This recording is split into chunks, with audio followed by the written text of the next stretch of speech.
I just want to say hello to everyone. I'm Colette Elizabeth, and this is First Friday Night Live for November 2025. We only have one more Friday Night Live until the end of the year, and this year we've been doing good. With the Friday Night Lives, I think we gotten quite a few of them done this year. So I just want to say welcome back to the day ones and welcome to the community for the new ones. We will get started shortly. So, in the meantime, please just say hey in the comments and let me know where you are tuning in from. Yeah, just let me know if you feel comfortable doing that. I'll put a prompt in the text in the chat box. Hey, we got Sister Harriet in the house. Hey, Sister Harriet. We have Dr. Kamani Norrington Sands in the house. She is a licensed clinical psychologist, and her channel is Lifting as We Climb Consulting Services. Please subscribe to her channel. In fact, I have some material in today's show that I'll be referring to Dr. Kamani. So say hey to Dr. Kamani. Great channel if you're dealing with any type of toxic work environment situations and you want some practical tools and resources on surviving or thriving in those situations, because sometimes people can't leave their job. Then check out her services. She also has a summit that she does every year that is packed full with information. She and Marissa Price of Heals, I think it's Healed Marissa. They do that, and when that information comes out, I'll be sharing more of it. And my aunt is on the line. Hey, Nanny. Hi. Nanny is in the house. So anyway, I'm not going to spend much more time on this part. Let's go ahead and get into our show. Again, I'm Colette Elizabeth, and welcome to First Friday Night Live for November. Again, I'll repeat this. Welcome back to my day ones, and welcome to the community for the new ones. Let's get started. First, I want to go over and see if our sound check, make sure you can hear me properly. If you can hear me properly, please drop a 60 or a 60 in the chat box. If you can hear me really well, please put 60 in the chat box. That will let me know that you can hear me okay, that everything's connected, and that everything is flowing smoothly. So please drop a 60 in the chat box if you can hear me. Some people may want to know, hey, why is it a 60? Well, it's 60 because I will be 60 in less than 2 months. So Nanny, you got to say you over 35 now, okay? I'll be 60 years old in January. All right, so 60. Hey, we got Ike in the house. Hey. So we will, this is a channel that's curated for Black women, but our brothers is going to show up, okay? And they welcome, okay? You'll see some more of my brothers showing up in the chat. All type of people can learn from the channel, and I'm okay with it. All right. So let's quickly go over a few of the channel milestones. We start the show by sharing how far the channel has come since we started. We opened this channel 3 years ago, you guys. It'll be 4 years in April.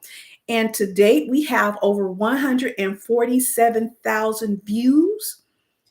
Our community is 3,000 strong. We have over 3,000 subscribers, and we have viewers, according to my analytics, from the United States, from the United Kingdom, from Canada, from South Africa, Nigeria, and Uganda's in the house. So, honey, we global. We are global. So welcome to our global community, and thank you for supporting the channel. I really, really appreciate it. Now, speaking of supporting the channel, you can support the channel for free by liking the videos, including this particular live, by sharing the videos, including this particular live, and by commenting on the videos. Even if you disagree, that's good. Just keep it clean and keep it cute, okay? Because you don't want Nene to have to respond to you. You can also support by watching an ad or two, okay? I'm not asking you to watch those 30, 40-minute ads, but because the channel is monetized, if you can watch an ad, that'll help out a lot. And you can also support by completing YouTube surveys. So sometimes after you watch a video, even maybe now, YouTube will pop up a survey. You might see a pop-up window after the video, and it will request you to provide some feedback on content. And usually it's comprised of quick survey questions asking how the video made you feel, or other questions to gather data for recommendation to the algorithm. And so if you are selected to take a YouTube survey, pretty please take a few seconds. It only takes a few seconds to answer the questions. Mark all the things, read the question. It'll say, what do you think of this video? Please give it 5 stars, okay? Under the please, mark all the boxes, whatever it says, because it'll say, please tell us why, okay? And it'll give you choices. It'll say life-changing, that the video was inspiring, it was heartwarming, it was enjoyable, calming, useful, informative, and other. Mark all that stuff, okay? And don't forget to hit the submit video. Thank you very much. These actions help with engagement and let the YouTube know that people are watching and enjoying the videos, okay? They will then push them out to more people. Now, you can, if you feel so led to do so, you can provide monetary support during this live stream or watching a replay via super chats. Nanny has done that. Thank you so much. Or super stickers or super thanks.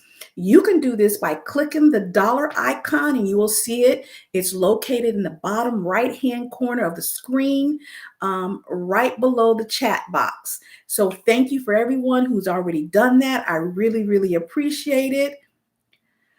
Now, I am very excited to announce that I just released a new notebook on Amazon called Notes, Thoughts, and Random Musings. Before I show it, let me look and see if I have any comments.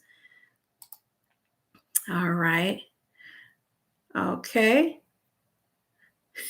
My aunt's crying because I'll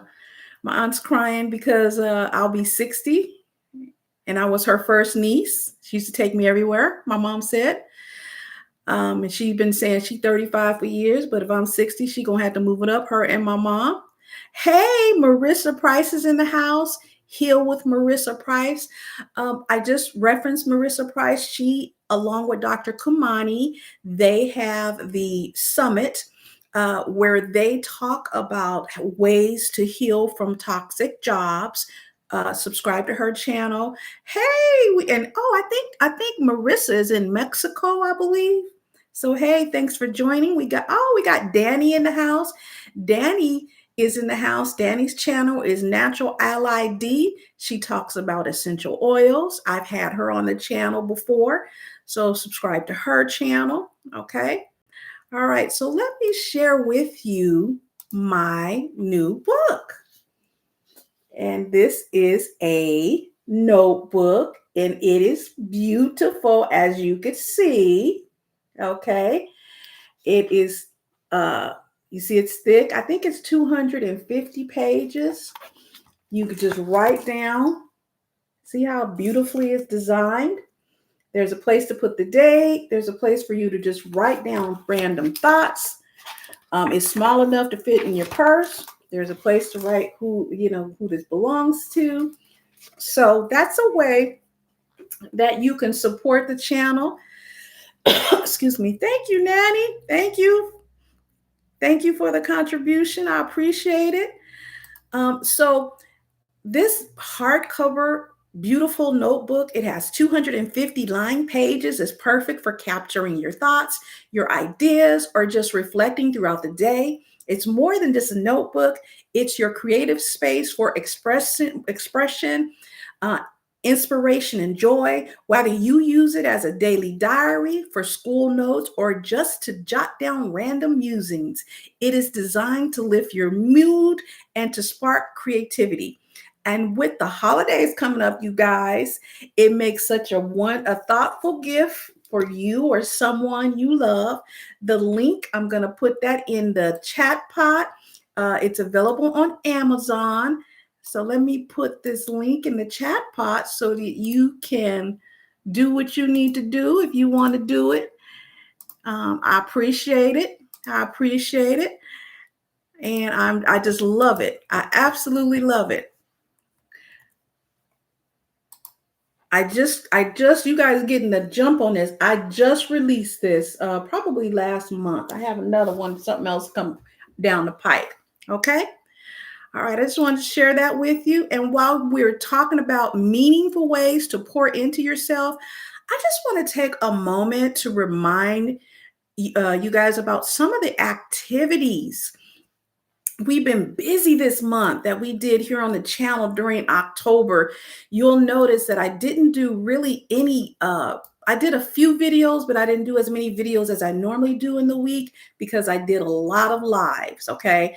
So we had a 2-day personal mission and vision workshop where I walked you through how to create a powerful personal vision and mission statement that brings clarity, direction, and purpose to your life. Then we followed that up with a 5-day, and all this was free. It was a free 5-day personal vision and mission statement challenge where we designed, it was set up so people who are navigating career transitions, toxic workplaces, or seasons of change, each session helped people to write their own personal and mission statement. After that, we came together for a 7-day reflections on the personal vision and mission statement. That's where we kind of, after 7 days, we talked about where we were. We shared lessons learned. We shared about alignments and about goals with purpose and clarity. And finally, we kicked off these activities with our first session. It was our first Work With Me session. It was called the Work With Me Personal Vision and Mission Live Sessions, where we focused on a second goal area. So what we did during the challenge is everyone selected one goal area that they wanted to work on in their lives. Okay. And then we just wrote our vision and mission statements for that. And during the Work With Me sessions, which we did the first one, there's another one coming up. We focused on writing our personal vision and mission statement for a second goal area. Now, I do want to let you know that all of these activities are still available for a very limited time only. And you can find all of them in the Create Your Personal Vision and Mission Statement playlist. The link, I will put the link in the chat. So if you haven't started yet, or if you just want to revisit and refocus, this is the perfect time. We still have about a month and a half left in the year. So, you can go ahead and use this time to get clear, aligned, and create the vision for your next chapter. I know for me, I have some things that are changing in my life. You can catch us with the second Work With Me session. That's coming up on Saturday. Next Saturday. It's next Saturday, November the 9th, next Saturday, November the 15th at 9 a.m. Pacific Standard Time, 11 a.m. Central Standard Time, 12 p.m. Eastern Standard Time. Look out for the details. They will be in the community post. Now, what we do during the Work With Me sessions, we work together quietly for 90 minutes. We do Pomodoros sessions, 3 of them, where we work for 25 minutes and then we rest for 5. And then we work for 25 more minutes and we rest for 5 more. And we continue that for 3 sessions. So what I'll do is I will post the playlist, the Create Your Personal Vision and Mission Statement playlist. I will post that in the chat. I'll post that in the chat now.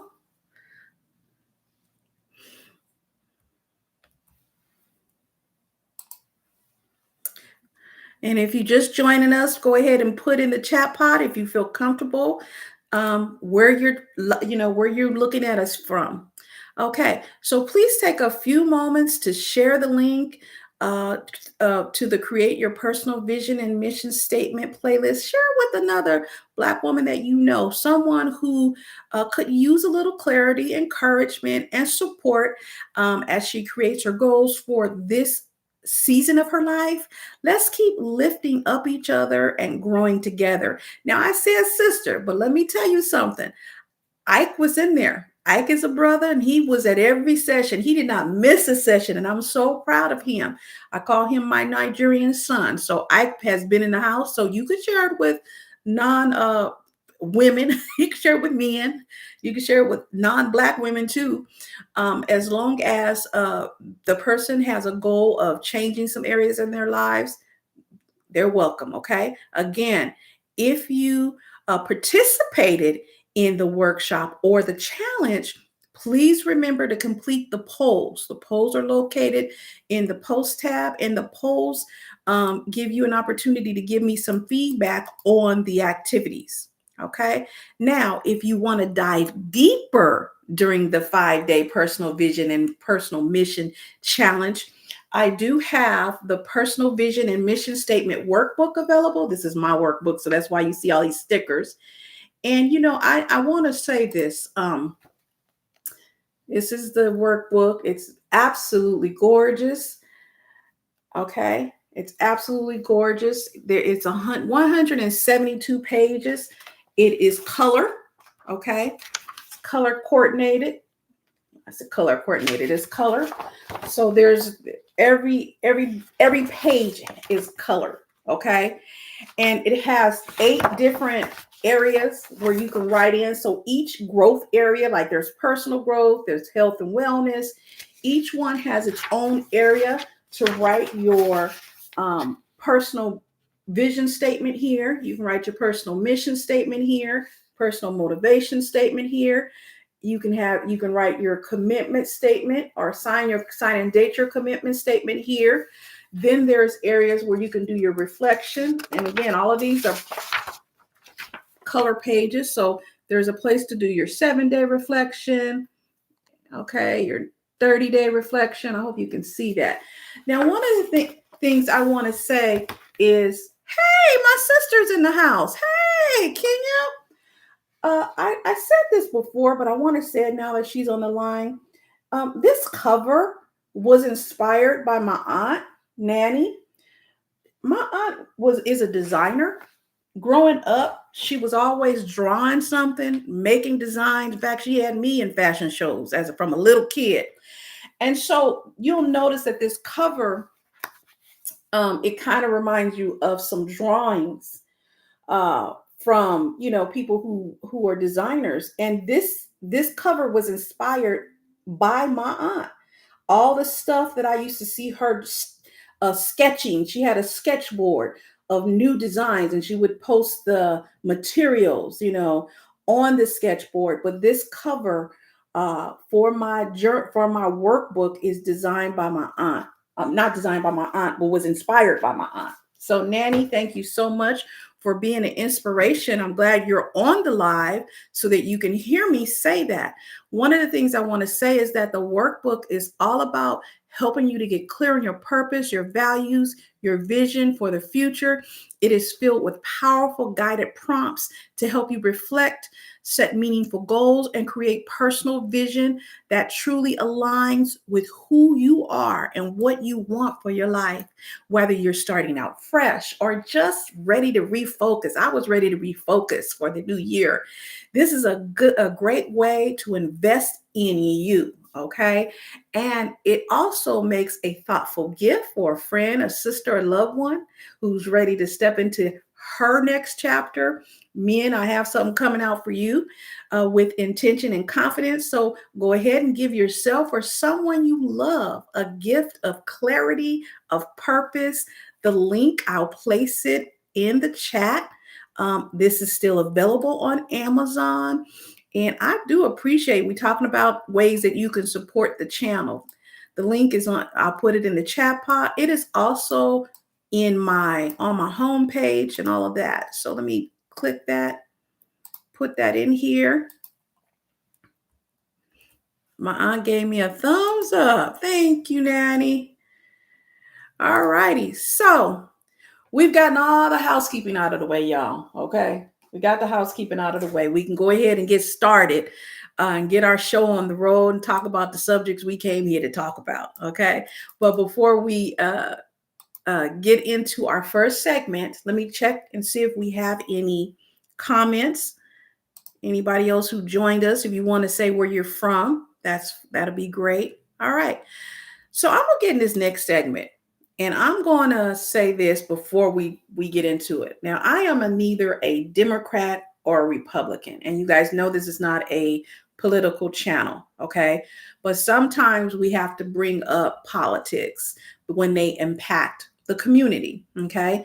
So I am speaking to you as a human being and as a community member and as someone who believes in dignity and compassion and truth. And I just felt the need to kind of address something that I saw recently.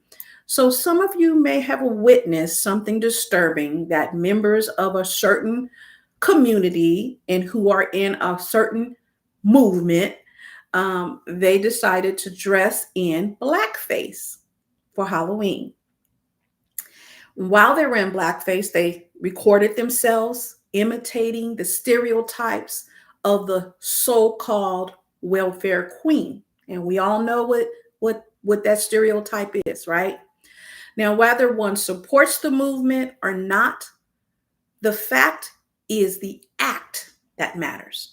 These people even came out later and said, hey, I'm not apologizing. I'm doing what I want to do, and I want to send a message. So what I want to say, it's more than tasteless.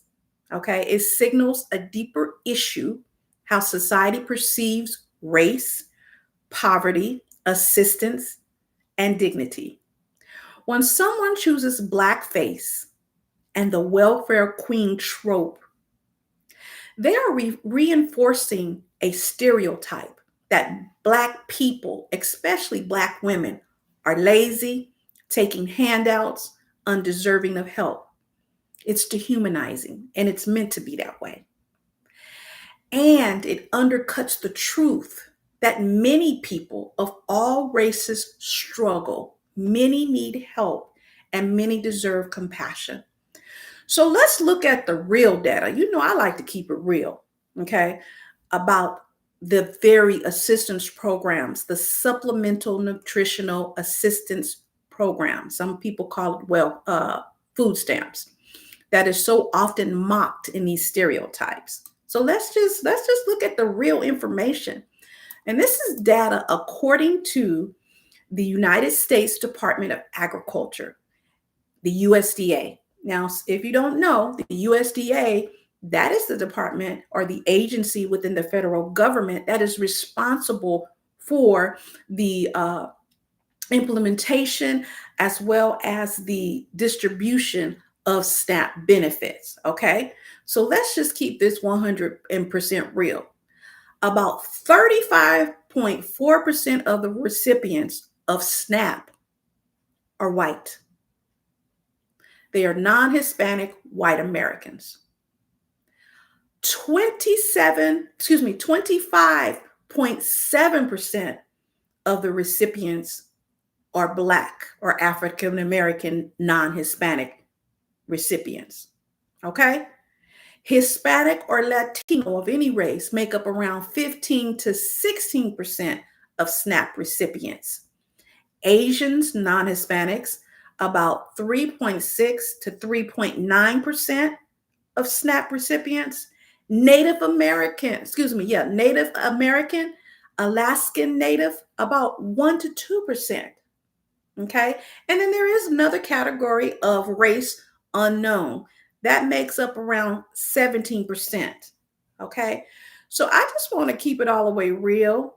The folks who are making these memes and that are making these gestures, they're making them about themselves. Okay. So let me just repeat this for you. White recipients are 17 431,619. That's the total number of white recipients on SNAP benefits. Black people make up 9 million. Now, 9 million is less than 17 million, right? And we're not going to get in that per capita stuff. We're going to keep the raw numbers here. Black people make up 9,441,861 recipients. Hispanics make up 7,442,000, 1,238, and Asians make up 1,434,351. American Indians or Alaska Natives make up 700,408.19. So if you add up the number of Blacks and Latinos, that's almost equal to what whites are getting. Okay.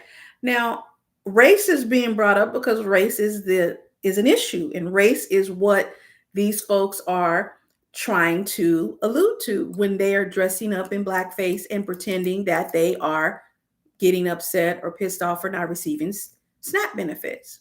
Okay. So what this tells us is that when people make these comments about Black people are the only people or the people who are mostly receiving SNAPs, you have the data from the people who give out the benefits that that's just not correct.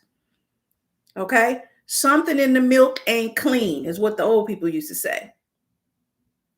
And I just want to point that out. Okay? Also, if we consider politics, states labeled red states receive more SNAP benefits than those that are blue states. Now, again, I'm neither Republican or Democrat at all. I'm not either one of them. But we just have to be real clear about who's receiving what. There used to be a song, Aretha Franklin, who's zooming who? Okay.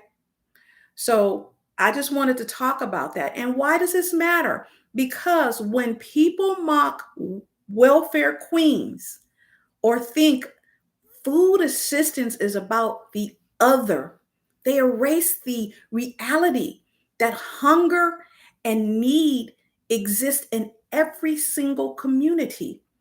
The mocking of our neighbors, of our friends, of our family members, of us are, of people who are one emergency from needing help ourselves. And that's the real, okay? Now, while I said earlier that I'm neither a Democrat or Republican, I am a Christian. And many of the people who are mocking folks, they also claim to be a Christian. And here's what my Bible and what my faith says about giving to the poor. Okay, in Isaiah 58:10, it says, if you pour yourself out for the hungry and satisfy the needs of the oppressed, your light will rise in the darkness. That's the book. In Matthew 25:35, Jesus says, for I was hungry and you gave me something to eat. They said, well, when did we feed you? He said, when you fed those who are here, you fed me. So regardless of how others behave, regardless of the mocking or politics, our concern becomes, are we caring for those in need? And as a Black community, we've always cared for folks. We've always had extended families. We've always had somebody who is a cousin, who is a blood, who could be a blood cousin, kinfolk, somebody's sister, daughter's friend, stand with us and helping each other. We've always had that. We've always had community. Okay. We are always responding with generosity and dignity. When I went and not shaming folks, when I went to South Africa, we went into some of what they call the shanty towns. And I still need to put up those videos about my South African visit earlier this year, but I refuse to take pictures and and to put those on the internet to poverty shame. I think they call it poverty. It rhymes with corn, starts with a P. I won't say the word because of YouTube. I don't do that. So I just want to remind us to mind our own business. Don't worry about these folks. Okay. Don't worry about what these folks are doing, even if it's ignorant. And people are ignorant lately. Okay. So instead, let our eyes be authentic to who we are as Black women, as Black people. We are compassionate, we are loving, and we care for others. I'll end with this. I'll end with this. Don't even try to argue with these people. Sometimes I want to get on the video and on the social media, and I just want to check people. Nene wants to come out. But then the Bible reminds us in Proverbs 26:4, don't argue with no fool. Don't argue with no fool, because it doesn't do any good. So, I had to talk about that because it bothered me, and I don't know why it bothered me. I think it bothered me more because, a lot of these people claim to be Christians. And my sister LaKenya says, and she's chiming in from Atlanta. Thank you so much for chiming in, sis. May I add, you cannot pay to get your weaves. Oh, she correcting some folks. She said, may I add, you cannot pay to get your weaves and nails done with an EBT card, as certain networks want to claim. Thank you for sharing the true statistics about who's receiving SNAP.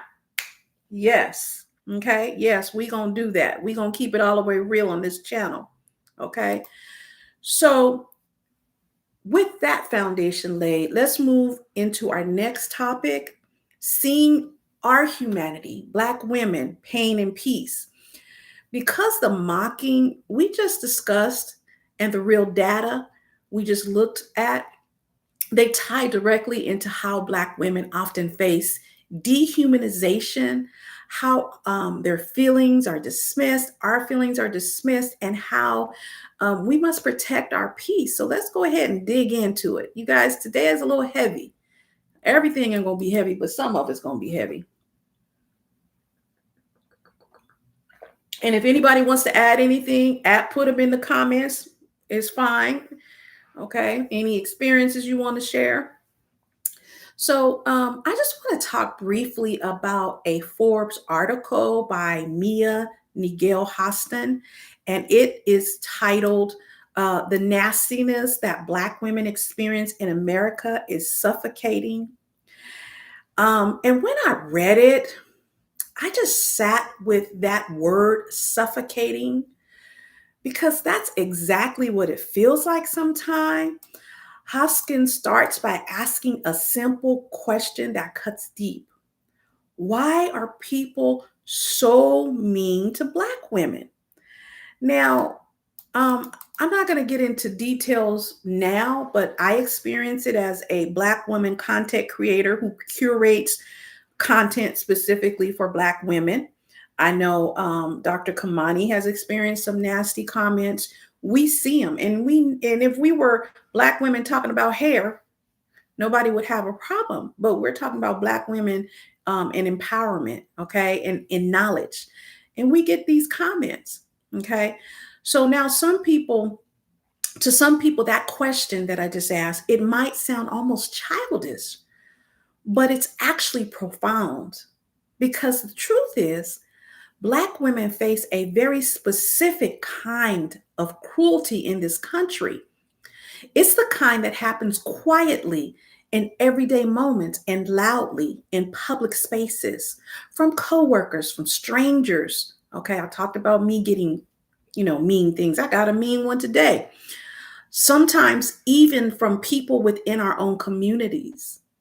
And it all comes from a long history of dehumanization, a belief that somehow we don't feel pain the same way, that we were built to carry more, that our emotions don't deserve the same care or compassion as others. Okay. And it referenced, and I'm not going to get into detail about this, but it referenced Viola Davis, how she was criticized in one of her performances, and people expected her to just take it, and she had to talk about how, I have feelings too. I'm human, right? So the article spoke to me not just because of the truth of it, but because I saw the truth play out in real time, both on social media and in my own life right here in California. So, a few weeks ago, and some of you may have seen this as well, a Houston activist, Dr. Candace Matthews, shared a horrifying video on Instagram. Now, I had seen the video prior to Dr. Matthews sharing it. I saw it someplace else. I had seen it a couple of times, where in the video, a white man um, can be seen spitting on and punching a Black woman after a car accident.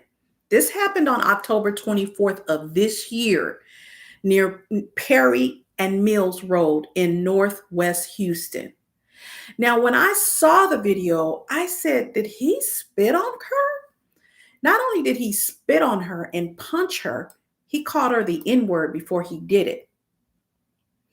Now, the sister was filming and she tried to stay calm, okay?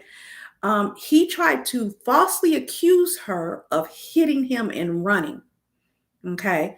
He tried to say she committed a hit and run.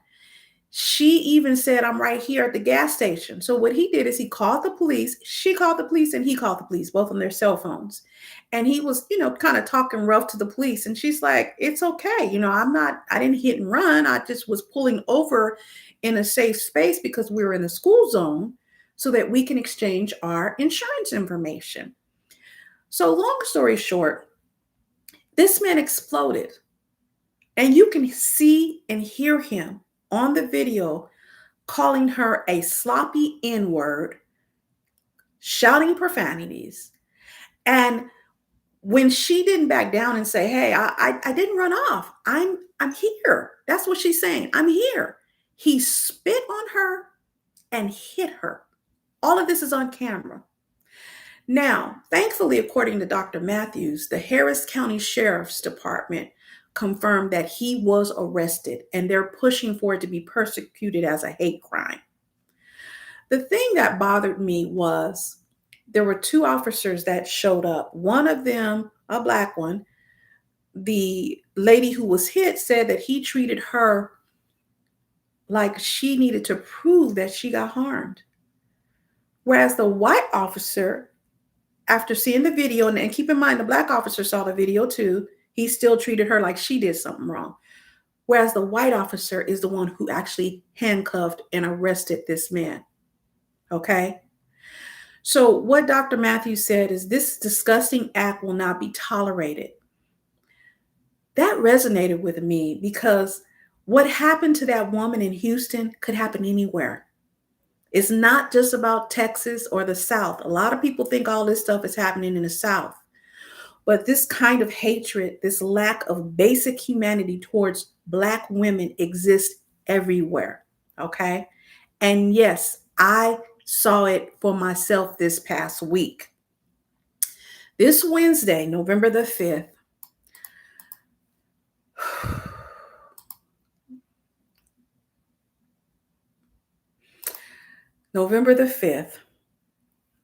I had just come from my cardiologist's office.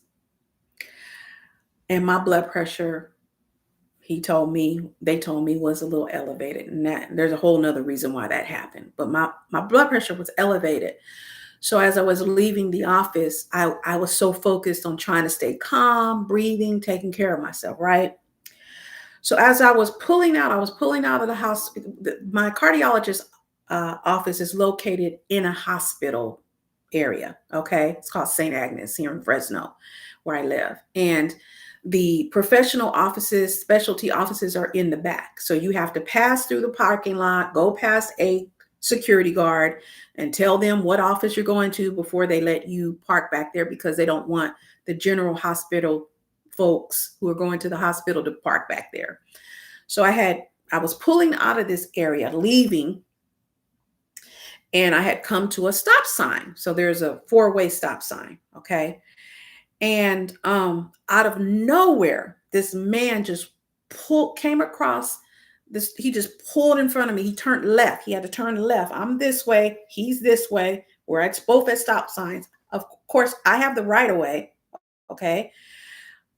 I don't trip. This man just pulled in front of me, almost hitting me. I could have hit him. Now, I want to go back to that other lady's incident. In that incident where there was an accident where the man punched the lady, he had hit her. She didn't hit him in the car. He hit her. In this situation, this man pulled out in front of me. If I had not hit my brakes, I would have hit him or he would have hit me. And when I did like this, hey, and pointed to his stop sign, this man went off. This man's face contorted like the man in the video because I could see the man in the video's face. I said, hey, this man started screaming and yelling. And I mean, it was like I felt like he wanted to attack me. He started waving his arms, aggressively pointing. His face was so contorted. It completely caught me off guard. I just froze for a second. Here I am sitting in my car in a hospital parking lot being screamed at like I wasn't even human. Okay. So the parking lot attendant saw the whole thing. I looked over at him and said, oh my gosh, did you see that? He said, he did like this. People are crazy. So what it looked like is there was a park over like in this area. And I was coming here. So anybody who is from the area knows that if you come in this way, you're leaving the hospital. You're not trying to get a park. You're leaving. I'm leaving a park because I'm leaving from behind where the security guard allows you to go in. I guess he was trying to get this park, cut me off from getting the park he thought I wanted. Unbelievable. But I bring it up because it reminded me of this incident that I saw on the video. It reminded me of that. And I had to do some counting. I had to breathe in. It was crazy.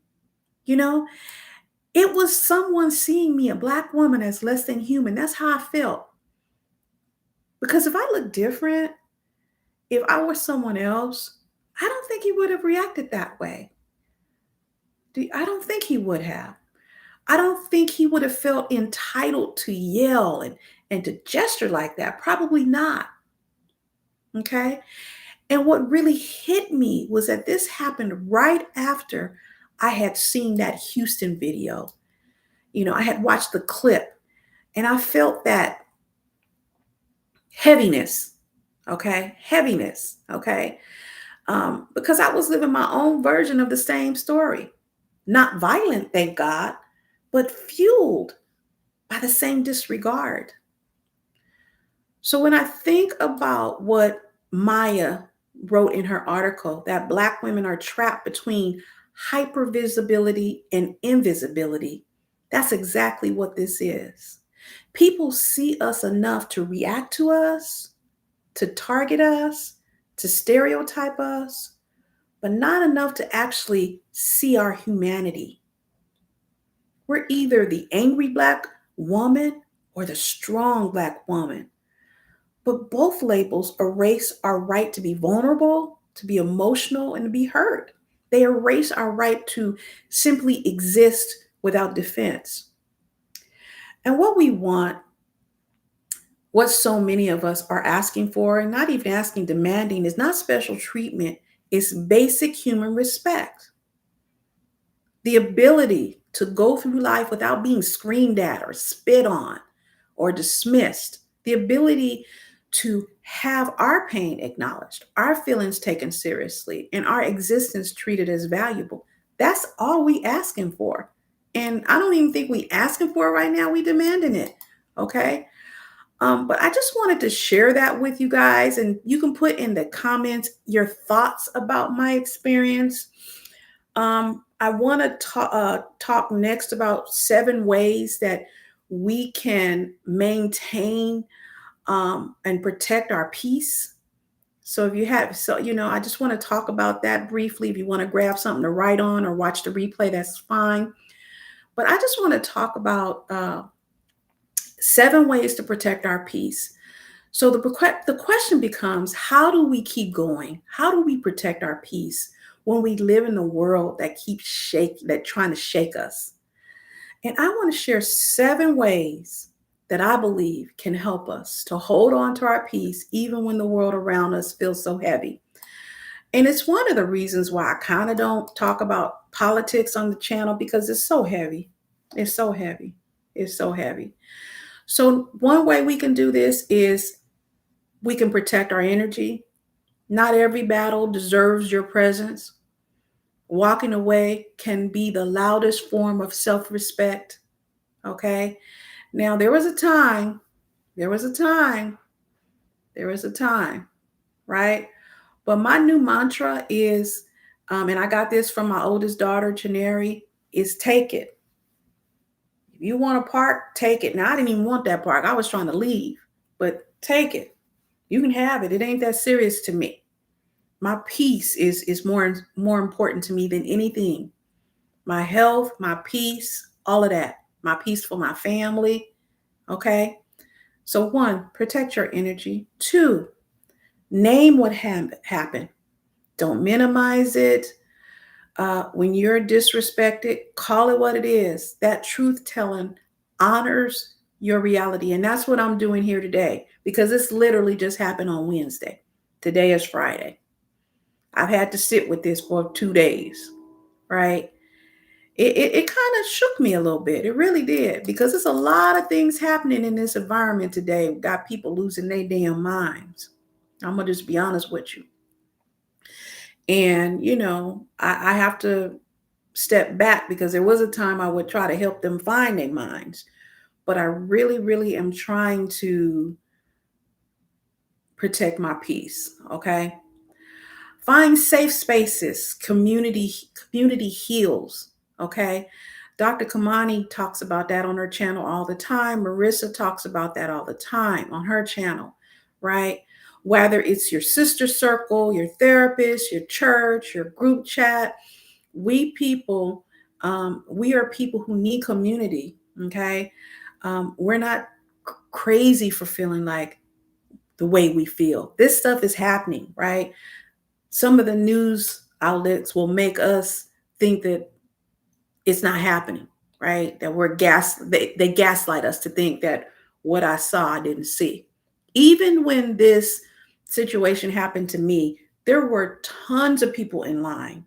A lot. It was like maybe 20 cars.